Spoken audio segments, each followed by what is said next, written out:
बिस्मिल्लाहिर्रहमानिर्रहीम। तो दोस्तों एक्सेल में पेशेंट रिकॉर्ड किस तरीके से मेंटेन किया जाता है। तो सबसे पहले आपको यहाँ पर अपने पेशेंट्स के नेम, उनकी डिटेल्स वगैरह आपको यहाँ पर ऐड कर लेनी है। पेशेंट नेम का एक कॉलम बनेगा। उसके बाद फिर हम यहाँ पर ऐड करेंगे जो कि आपके हॉस्पिटल का जो जीआर नंबर होता है वो आपको यहाँ पर मेंशन करना है।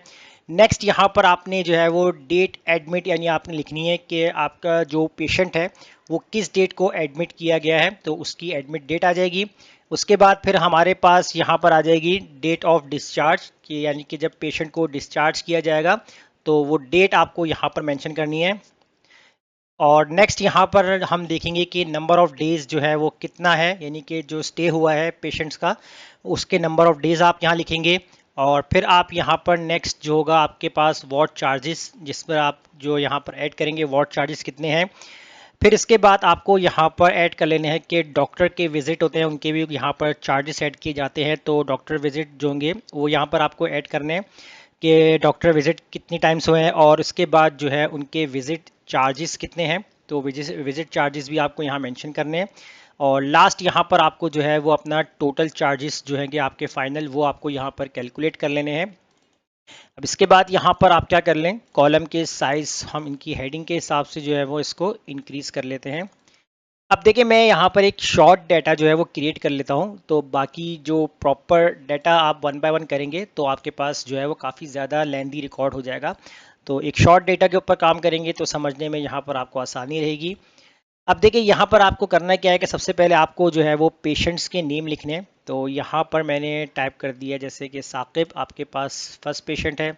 उसके बाद हम्माद लिख लेते हैं यहाँ पर, नोमान, दानिश, फरहान, ताहा, इजाज़, और इसके बाद यहाँ पर हम लिखते हैं रमीस, और लास्ट वन हम यहाँ पर ऐड करते हैं आरिफ।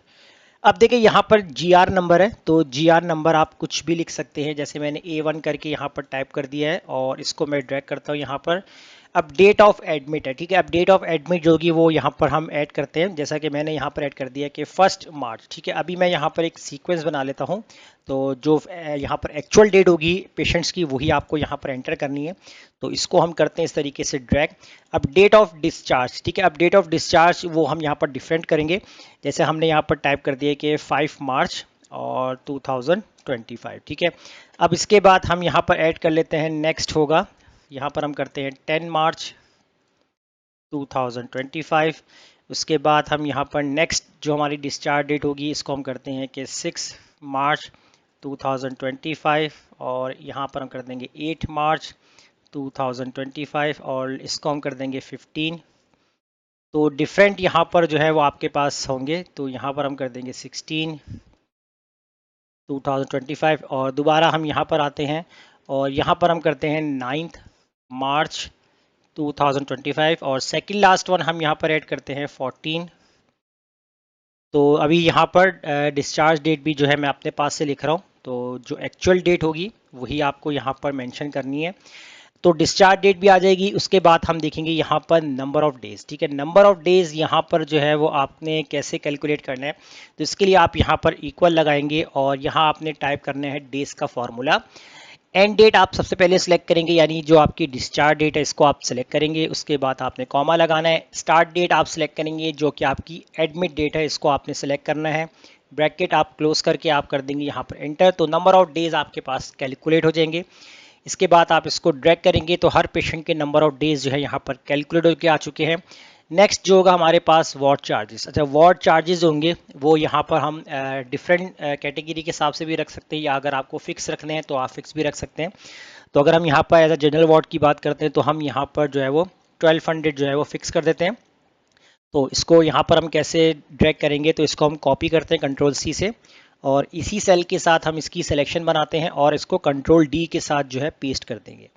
नेक्स्ट यहाँ पर जो हमारे पास डॉक्टर विजिट है, तो डॉक्टर विजिट आप यहाँ पर कैसे कैलकुलेट करेंगे, देखें उसके लिए आपको क्या काम करना होगा कि आपको एक सेकंड चार्ट यानी आपको एक टेबल बनाना होगा। जैसे मैं यहाँ पर थोड़ा सा जूम आउट कर लेता हूँ और यहाँ पर जो है वो एक टेबल क्रिएट कर लेता हूँ इस तरीके से। अब देखिए सबसे पहले यहाँ पर जो है हम लिखेंगे डेज, ठीक है। जो डेज होंगे उसके बाद यहाँ पर हम टाइप करते हैं विजिट, ठीक है, क्योंकि हमने यहाँ पर डॉक्टर विजिट जो है वो ऐड करने हैं। तो यहाँ पर जैसे हमने लिखा 1 2 3, ठीक है, फिलहाल अभी हमने यहाँ पर 3 विजिट तक लिख लिया, क्योंकि ज़्यादा विजिट नहीं होते डॉक्टर्स के, 1 से 2 दफ़ा विजिट होते हैं, तो मैक्सिमम हमने यहाँ पर 3 कर लिए। उसके बाद जो है हमने यहाँ पर देखा है कि आपके पास फर्स्ट डे में आपने 2 विजिट यहाँ पर रखे हैं, यहाँ पर 4 विजिट कर दिया, और यहाँ पर आपने 6 विजिट कर दिया, ठीक है। एक चार्ट आपने जो है सेकंड टेबल आपने क्रिएट कर लेना है। फिर इसके बाद डॉक्टर विजिट के लिए आपको क्या काम करना है, आपने यहाँ पर जो है वो कंडीशन फार्मूला अप्लाई करना है। अब कंडीशन फार्मूला आपका किस तरीके से अप्लाई होगा, आपने इक्वल लगाना है और इफ़ का फार्मूला राइट डाउन करेंगे। सबसे पहले आपने देखना है नंबर ऑफ डेज के हिसाब से, आपने इसको सिलेक्ट किया कि अगर आपका ये वाला सेल बराबर होता है, किस चीज़ के बराबर होता है, यानी कि इस वाले सेल के, ठीक है, और इसको आपने F4 से लॉक करना है। तो अगर आपका ये सेल बराबर होता है इस वाले सेल के, कॉमा, तो आपके पास क्या प्रिंट हो जाए, तो आपके पास विजिट प्रिंट हो जाए, ठीक है, और इसको भी आपने F4 से लॉक करना है। उसके बाद फिर आपने यहाँ पर कॉमा लगाना है, फिर आपने दोबारा से इफ़ का फार्मूला राइट डाउन करना है। दोबारा से आप कंडीशन बनाएंगे कि अगर आपके नंबर ऑफ डेज यानी ये वाला सेल बराबर होता है किस चीज़ के, तो अब आप देंगे सेकंड वाला सेल, ठीक है, इसको आप चाहे तो इस तरीके से नीचे कर लें, इस वाले सेल का लिंक देंगे और F4 से इसको भी लॉक करेंगे। तो अगर आपका ये सेल यानी कि ये वाला सेल अगर आपके बराबर होते हैं 2 डेज के, तो आपके पास क्या प्रिंट हो जाए, कॉमा लगाकर हम देंगे ये वाला सेल का लिंक और इसको भी F4 से लॉक करेंगे, कॉमा। तो जितने आपके पास डेज होंगे उतनी कंडीशन बनेगी। तो आपने दोबारा से इफ का फॉर्मूला राइट डाउन करना है और यहाँ पर अब आप देंगे ये वाला सेल, अगर ये सेल आपका बराबर होता है किसके, इस वाले डेज के, यानी अगर 3 डेज के बराबर होता है, तो आपके पास इसको हम करते हैं पहले F4 से लॉक, कॉमा, तो आपके पास क्या प्रिंट हो जाए, तो आपके पास जो है वो प्रिंट हो जाता है आपके कौन सा सेल, तो जैसे कि हम यहाँ पर इस वाले सेल का लिंक देते हैं और F4 से हम इसको भी लॉक करते हैं। तो यहाँ तक कंडीशन जो है वो आपने बना लेनी है। उसके बाद आपने जो है कॉमा लगाना है। अब एक कंडीशन हम थोड़ी सी यहाँ पर जो है वो डिफरेंट कर देते हैं। जैसे हमने इफ़ का फॉर्मूला लगाया, अब हमने ये सेल सेलेक्ट किया, ये सेल अगर आपका थोड़ा सा हम यहाँ पर बनाते चेंज करते हैं, अगर ग्रेटर होता है, ठीक है, यहाँ पर हमने क्या, अगर ग्रेटर होता है किससे होता है, क्योंकि देखिए हमारे पास जो 3 डेज की लिमिट है, अगर वो 3 डेज से ऊपर चला जाता है, ठीक है, कॉमा, तो आपके पास क्या प्रिंट हो जाए, तो आपके पास जो है वो जो विजिट है वो आपके पास एक्स्ट्रा ऑर्डिनरी बढ़ जाएंगे। तो हम यहाँ पर इसको 8 प्रेस कर लेते हैं। उसके बाद यहाँ पर हम जो है वो ब्रैकेट क्लोज कर लेते हैं, जितने ब्रैकेट्स ओपन थे उतने ही हम यहाँ पर ब्रैकेट क्लोज करके इसको हम कर देंगे एंटर। एंटर कर देंगे तो देखिए यहाँ पर आपके पास जो 4 दिन से ऊपर है, तो उसके पास, जिसका मतलब है कि डॉक्टर जो है ना इतना आपके पास जो विजिट करेगा। अगर आपने 6 दिन लगाए हैं, 7 दिन लगाए हैं, 10 दिन लगाए, तो टोटल के जो डॉक्टर के टोटल लिमिट जो उनकी होगी विजिट की, वो इतनी होगी कि वो 8 या 8 से कम तक वो आपके वो विजिट करेगा। इससे ज़्यादा डॉक्टर विजिट नहीं कर सकता, क्योंकि जितनी वो प्रेस्क्रिप्शंस मेडिसिन वगैरह जो होगी वो आपको बता देगा। तो ये हमने कंडीशन बना ली। इसके बाद आप इसको ड्रैग करते हैं, तो देखिए यहाँ पर आपके पास आंसर आ रहा है 6 8 8 4 8 6, ठीक है, क्योंकि नंबर ऑफ डेज के हिसाब से है, क्योंकि अभी हमने डिस्चार्ज डेट है वो अपने पास से रखी, जब एक्चुअल होगी तो यहाँ पर हर चीज़ जो है आपके पास प्रॉपर जो है वो एक्चुअल आपके पास एक्यूरेट आपके पास आ रही होगी। उसके बाद फिर यहाँ पर देखेंगे विजिट चार्जेस, ठीक है। अब विजिट चार्जेस होंगे डॉक्टर के, वो हम यहाँ पर फिक्स कर देते हैं, जैसे कि 600 है, तो इसको भी आपने कंट्रोल C से कॉपी करना है, सिलेक्शन बनाकर कंट्रोल D के साथ पेस्ट कर देंगे। अब यहाँ पर आपने जो है टोटल चार्जेस देखना है। टोटल चार्जेस में आपके पास जो कि वार्ड चार्जेस भी हैं और इसके अलावा आपके विजिट चार्जेस भी हैं नंबर ऑफ डेज के हिसाब से। तो टोटल चार्जेस जो आपके कितने बन रहे हैं, तो यहाँ आप इक्वल लगाएं, तो ब्रैकेट आपने ओपन करना है। ओपन करने के बाद जो है सबसे पहले आप यहाँ पर सेलेक्ट करेंगे जो कि आपके वार्ड चार्जेस हैं, इसको सेलेक्ट किया आपने यहाँ पर मल्टीप्लाई करवाया किसके साथ, नंबर ऑफ डेज के साथ। उसके बाद ब्रैकेट क्लोज, फिर आप यहाँ पर प्लस करेंगे, ब्रैकेट ओपन करेंगे और अब यहाँ पर जो आपके विजिट चार्जेस हैं इसको आप सेलेक्ट करेंगे और मल्टीप्लाई करवा देंगे किसके साथ, जितने आपके डॉक्टर विजिट थे, ठीक है, इसके साथ मल्टीप्लाई करके और ब्रैकेट क्लोज, यानी कि इनकी आपस में कैलकुलेशन करके जो आंसर आएगा उसको जो है ये प्लस कर देगा। तो कंडीशन बना लेनी है, उसके बाद आप एंटर कर देंगे। तो 9600 जो आपके फर्स्ट पेशेंट का जो अमाउंट है टोटल, वो यहाँ पर आ चुका है।